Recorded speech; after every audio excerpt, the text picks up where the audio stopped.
টঙ্গীর তুরাগ তীরে শুরু হয়েছে সাদপন্থীদের নেতৃত্বে বিশ্ব ইজতেমার দ্বিতীয় পর্ব। তবে বৃষ্টির কারণে ইজতেমা ময়দানে মুসল্লিদের দুর্ভোগে পড়তে হয়েছে। সকালে টঙ্গী ও আশপাশের এলাকায় হঠাৎ করে বৃষ্টি শুরু হলে ভোগান্তিতে পড়েন দেশের প্রত্যন্ত অঞ্চল থেকে ইজতেমায় যোগ দিতে আসা মুসল্লিরা। বৃষ্টির সঙ্গে ঝোড়ো হাওয়া বইতে থাকায় ঠান্ডায় ভোগান্তির মাত্রা আরও বাড়িয়েছে। ফজরের পর থেকে তাঁবুতে তাঁবুতে ভাগ হয়ে তাবলিগ জামাতের শিক্ষা নিয়ে আলোচনা করছেন মুসল্লিরা। পরে দিল্লির নিজামুদ্দিন মার্কাজের শীর্ষ মুরব্বী মাওলানা ইকবাল হাফিজের বয়ানের মধ্য দিয়ে শুরু হয় মূল আনুষ্ঠানিকতা। তারই বক্তব্য বাংলায় অনুবাদ করেন কাকরাইল মসজিদের শুরা সদস্য মাওলানা মোহাম্মদ আবদুল্লাহ। এদিকে ইজতেমা ময়দানের নিরাপত্তায় এবারও কাজ করছে পুলিশ, র্যাব সহ আইনশৃঙ্খলা রক্ষা বাহিনীর সদস্যরা। সোমবার আখেরি মোনাজাতের পর আনুষ্ঠানিকভাবে সমাপ্তি হবে এবারের বিশ্ব ইজতেমার।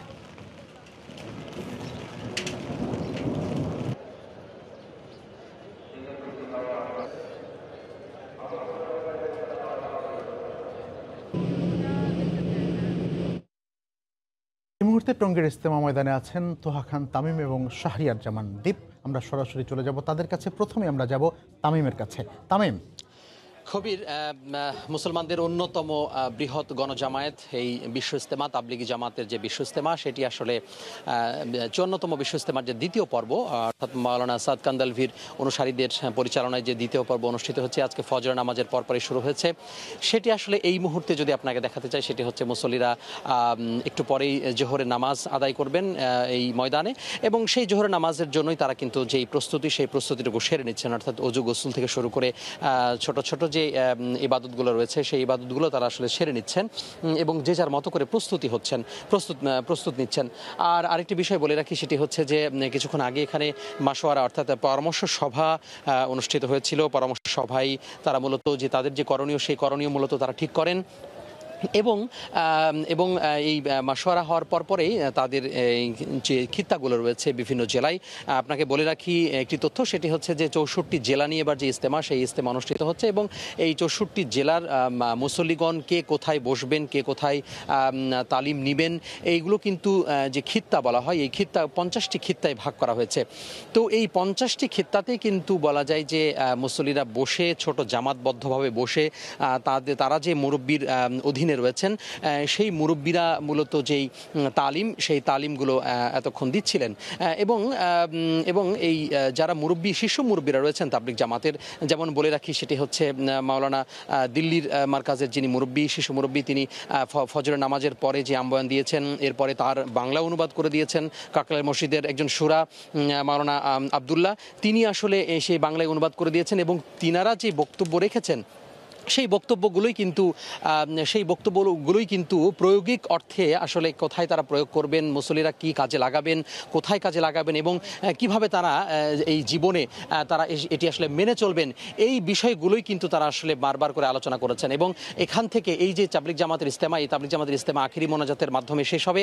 এই আখিরি মোনাজাতের পরেই কিন্তু তারা আসলে 3 চিল্লা বলেন অথবা 10 চিল্লা বলেন, বা যে চিল্লাগুলো রয়েছে নির্দিষ্ট সংখ্যক নির্দিষ্ট দিনের মুসল্লিরা ভাগ হয়ে তারা দেশ বিদেশে, অর্থাৎ দেশের প্রত্যন্ত অঞ্চলে বিদেশ সহ ছড়িয়ে পড়বেন এবং সেখানে গিয়ে তারা আসলে সমাজের নানা শ্রেণী পেশার মানুষের মাঝে ছড়িয়ে পড়বেন এবং তাদের যে পরামর্শ, সেই পরামর্শ দেবেন এবং ইজতেমা থেকে কি শিক্ষা পেলেন, সেই শিক্ষা তারা আসলে সাধারণ মানুষের মাঝে ছড়িয়ে পড়বেন।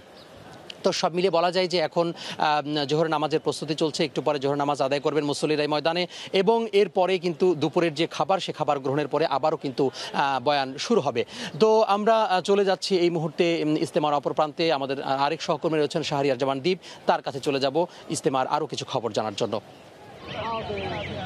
ধন্যবাদ তামিম। সহকর্মী তামিম ঠিক যেমনটি বলছিলেন যে আজকে ফজর নামাজের পর আহ্বানের মধ্য থেকে কিন্তু এই 54তম বিশ্ব ইজতেমার দ্বিতীয় পর্ব শুরু হয়েছে এবং একটু যদি বলে রাখতে পারি আপনাদেরকে যে আমরা দেখতে পেয়েছি যে এই ফজর নামাজের পরের থেকে এখন পর্যন্ত কিন্তু বিভিন্ন জায়গা থেকে, ঢাকা এবং বাংলাদেশের বিভিন্ন জায়গা থেকে কিন্তু মানুষজন আসছে এবং এই মুহূর্তে যেখানে আমি দাঁড়িয়ে আছি সেখানে দেখতে পাচ্ছেন যে আমার পিছন দিয়ে কিন্তু এখনো এখানে মানুষ প্রবেশ করছে। শুধু এই টঙ্গী এবং এদিকে যদি বলি উত্তর আবদুল্লাপুরের যে গেটগুলো রয়েছে টঙ্গী মাঠে প্রবেশ করার জন্য, প্রত্যেকটি গেট দিয়ে কিন্তু মানুষ প্রবেশ করছে এবং আমরা যেটি দেখতে পেয়েছি যে ইজতেমার যে মূল মাঠগুলো রয়েছে, সেই মূল মাঠগুলো যে প্রবেশপথ রয়েছে, সেই প্রবেশপথগুলোতে কিন্তু নিরাপত্তা ব্যবস্থা জোরদার করা হয়েছে। আমরা দেখতে পেয়েছি আইন শৃঙ্খলা বাহিনীর সদস্যদের পাশাপাশি কিন্তু এখানে আয়োজক যারা রয়েছে, সেই আয়োজক সদস্যরা কিন্তু এখানে রয়েছে। তারা যেটি বলছেন যে প্রত্যেকটি জায়গায় নিরাপত্তা আর যে বেষ্টনী আছে, সেই বেষ্টনী পার হয়ে কিন্তু ভিতরে প্রবেশ করতে হচ্ছে।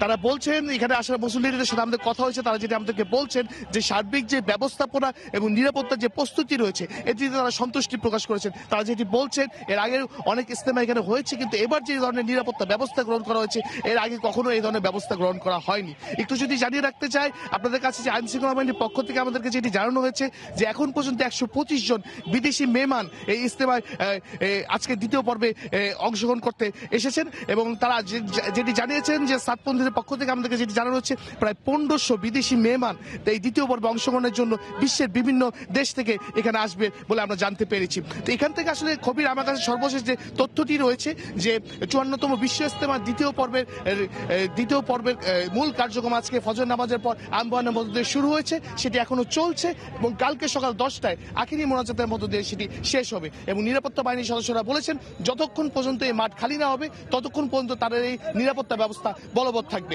খবির, এই ছিল আসলে আমার কাছে এখান থেকে সর্বশেষ। শাহরিয়ার জামান দ্বীপ এবং তোহা খান তামিম আমাদেরকে জানাচ্ছিলেন টঙ্গী থেকে বিশ্ব ইজতেমার খবরাখবর।